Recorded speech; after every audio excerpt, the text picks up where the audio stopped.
Depois de falar de filmes de terror, agora é a vez de fazer algumas recomendações do cinema de ação na Netflix, filmes que não são originais Netflix, então são filmes que podem sair do catálogo a qualquer momento, então é bom correr para assistir esses filmes.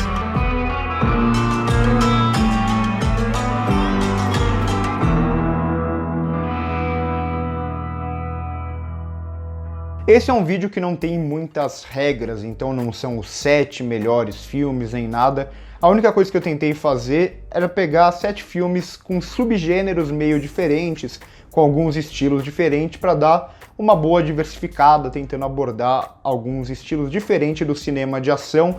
Espero que vocês gostem, eu tentei trazer pelo menos um filme para cada um dos gostos de quem está assistindo. Dirigido pela Kathryn Bigelow, que é a única mulher a ganhar o Oscar de melhor diretor, o primeiro filme da lista é Caçadores de Emoção. Esse filme é puro entretenimento, então ele tem a cara dos filmes de ação da década de 90, mas ele traz uns elementos a mais, ao mesmo tempo que ele é muito bem dirigido pela Kathryn Bigelow, que é uma baita diretora. Então o filme aqui ele vai contar a história de um agente do FBI que vai ter que se infiltrar em um grupo de assaltantes de banco. Só que esses assaltantes de banco, eles também gostam de esportes radicais e eles gostam de surfar. Então é um filme que vai misturar tudo isso e, pelo incrível que pareça, dá muito certo. Então ele vai ter boas sequências de ação, ele vai ter boas sequências de surf, ele vai ter uma boa química entre os personagens, que eu acho que é o mais fundamental. É um daqueles filmes que a gente cria uma empatia muito grande pelo vilão do filme. E o protagonista também cria uma relação com esse vilão. Então aqui a gente tem o Keanu Reeves, que é o agente do FBI, e o Patrick Swayze, que é o grande vilãozão, o chefe dessa gangue de assaltantes de banco. E o Patrick Swayze é aquele cara que a gente consegue criar uma empatia, consegue gostar dele, consegue sentir por ele. Então eu acho que esse filme funciona além da questão da ação, do cinema de ação, que é muito bem feito, mas também por essa relação entre os personagens e pela criação de personagens interessantes. Eu acho que isso melhora qualquer filme. E falando em relação entre dois personagens, o segundo filme da lista é O Profissional, filme da época em que o Luc Besson fazia bons filmes, principalmente ali na década de 90, e esse é o meu filme favorito do Luc Besson. Então aqui a gente vai ter a história de uma menina de 12 anos que tem seus pais assassinados por policiais corruptos, e aí ela acaba se unindo ao personagem do Jean Reno, que é o Leon, que é um assassino profissional. E a partir daí a gente vai ter uma belíssima dinâmica. Então esse é mais um filme que funciona além do cinema de ação. As cenas de ação são muito bem dirigidas aqui, a gente tem belas sequências, sequências marcantes, e até o Jean Reno sendo esse assassino fodão. Mas o que eu mais gosto nesse filme é a relação dos dois. A Natalie Portman, de 12 anos de idade, e o Jean Reno, que é aquele cara que é um assassino, que não tem uma vida. Então, de certa forma, é uma trama de maturidade para a personagem da Natalie Portman, que é aquela personagem que vai evoluir, aquela personagem que vai amadurecer, porque ela é uma criança de 12 anos de idade, mas ao mesmo tempo a gente tem uma trama de educação, se a gente olhar pelo ponto de vista do Jean Reno, que é aquele personagem que vai começar o filme com muitos defeitos e ele vai melhorar ao longo da trama até a finalização do arco dele. Então a relação dos dois aqui é belíssima, como um aprende com o outro, como o que tem a ensinar ao outro e como o personagem do Jean Reno vai começar a ter uma vida, criar apego, ter relações, algo que ele não tinha antes. É um filme que vale muito a pena, quem é fã do cinema de ação ou já viu ou tem que ver urgentemente esse filme. E se tudo isso ainda não te convenceu, esse filme tem o Gary Oldman extremamente overacting, é um dos poucos atores que quando exagera na atuação ainda assim funciona, é sempre muito divertido de ver. Bring me everyone. What do you mean everyone?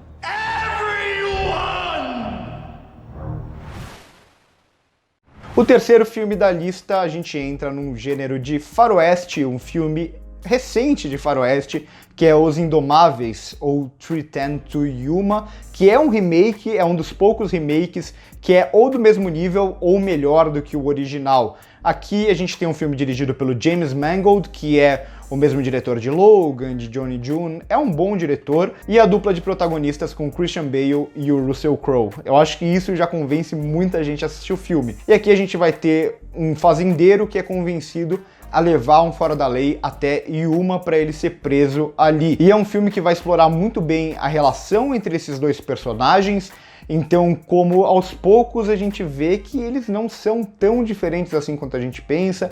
A gente tem um pouco a desconstrução do fora da lei aqui nesse filme, só que ao mesmo tempo a gente fica tenso o tempo inteiro pela vida desse fazendeiro e das outras pessoas que estão levando esse criminoso, porque a gente sabe que o criminoso é muito perigoso e a gente fica com dúvida se aquele cara vai ser capaz de levar o prisioneiro até Yuma. Ainda mais porque a gente tem a gangue do Fora da Lei também atrás deles. E a gente chega aqui no clímax do filme e a gente tem uma belíssima sequência também. Então, pra quem gosta de faroeste, principalmente, esse filme vale muito a pena. É um dos poucos remakes que eu indico tranquilamente.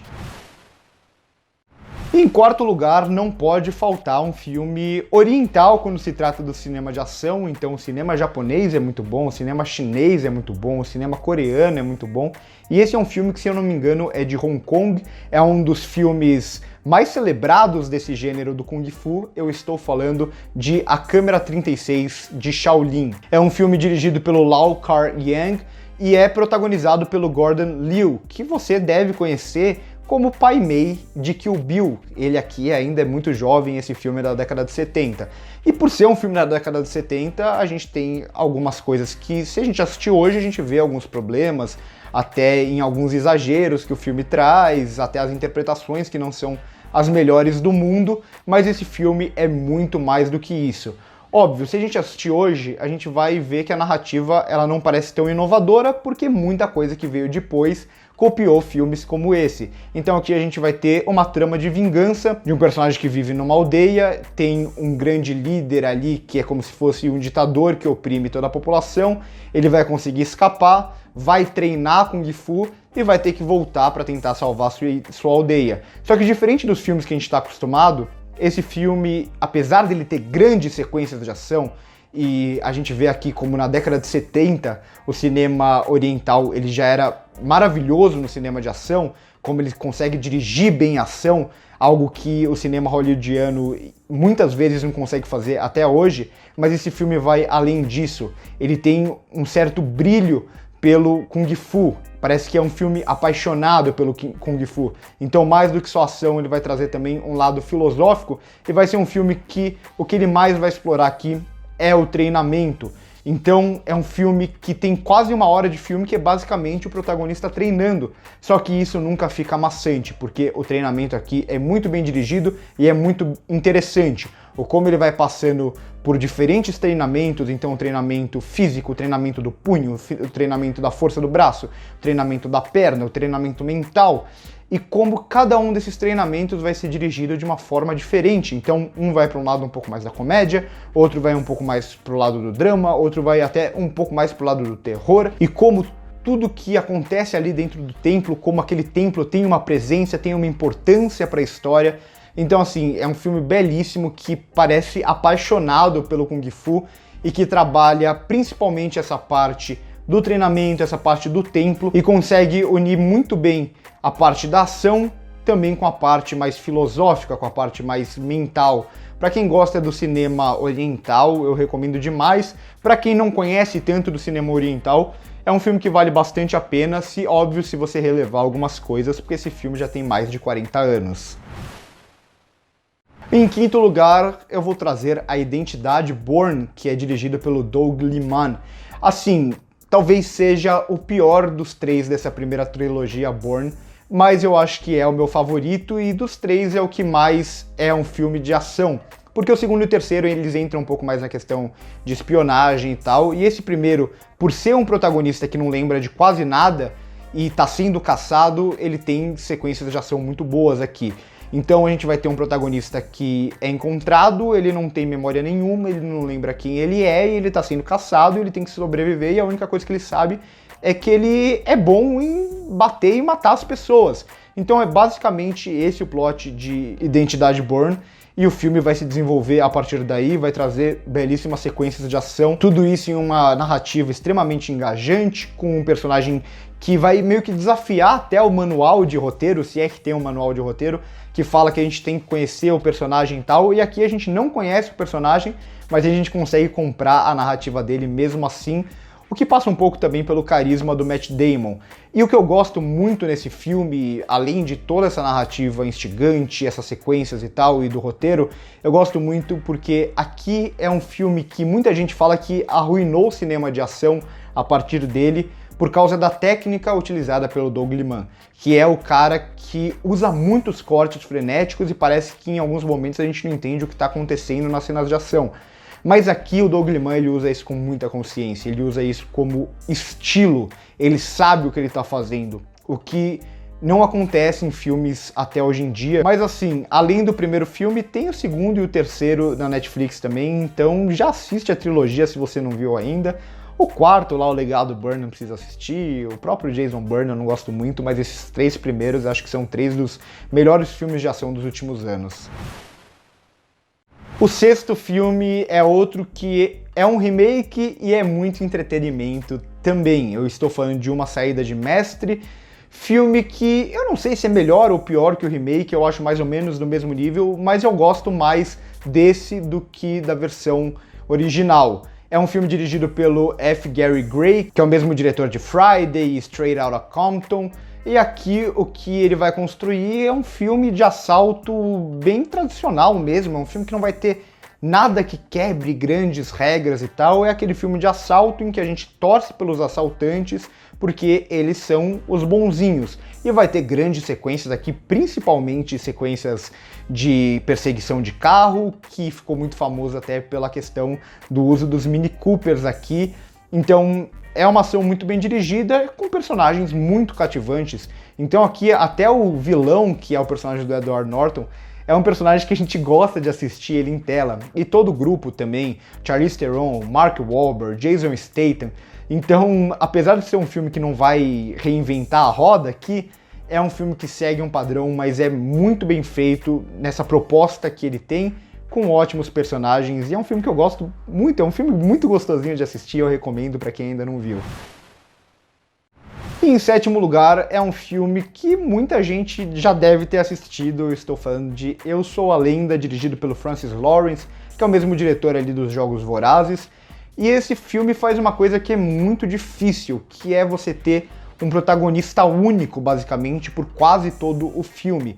Então aqui a gente vai ter um personagem em um futuro distópico tendo que sobreviver em meio a algumas criaturas estranhas que ficam entre o zumbi e o vampiro, mais ou menos. Esse filme ele tem sequências de ação, ele também tem essa pegada de futuro pós-apocalíptico e tem até algumas sequências que vai mais pro lado do terror. E se a gente pensar que é um filme que é basicamente Will Smith e um cachorro tendo que sobreviver, parece muito chato, mas não é. E eu acho que muito disso passa pela inteligência do roteiro, de criar muito bem o senso de perigo, e é um senso de perigo que vai aumentando proporcionalmente com o andar da narrativa, e também tem um protagonista que é muito carismático. Will Smith é um ator muito carismático, então é legal ver toda essa dinâmica e a gente fica engajado durante a mais de 1h40 de filme. Então é isso, espero que vocês tenham gostado do vídeo, comentem aí quais filmes você já assistiu, qual você ainda não assistiu, se você já assistiu eles, o que você acha desses filmes. E também comenta aí embaixo qual é o próximo gênero que você quer que a gente grave sobre. Filmes da Netflix, filmes da Amazon também, que eu tô tentando trazer mais aqui pro canal. Curte o vídeo se gostou, se inscreve no canal se ainda não é inscrito, toca no sininho para ver os nossos outros vídeos. E também passa no primeiro comentário fixado para ver as nossas outras redes sociais. Então a gente tem o Instagram, que a gente produz conteúdo, a gente tem o podcast e a gente tem o Twitter, que a gente tá tentando crescer o Twitter agora. Eu também tenho o meu Twitter pessoal, que eu falo muito de cinema lá. Por hoje é isso e corta!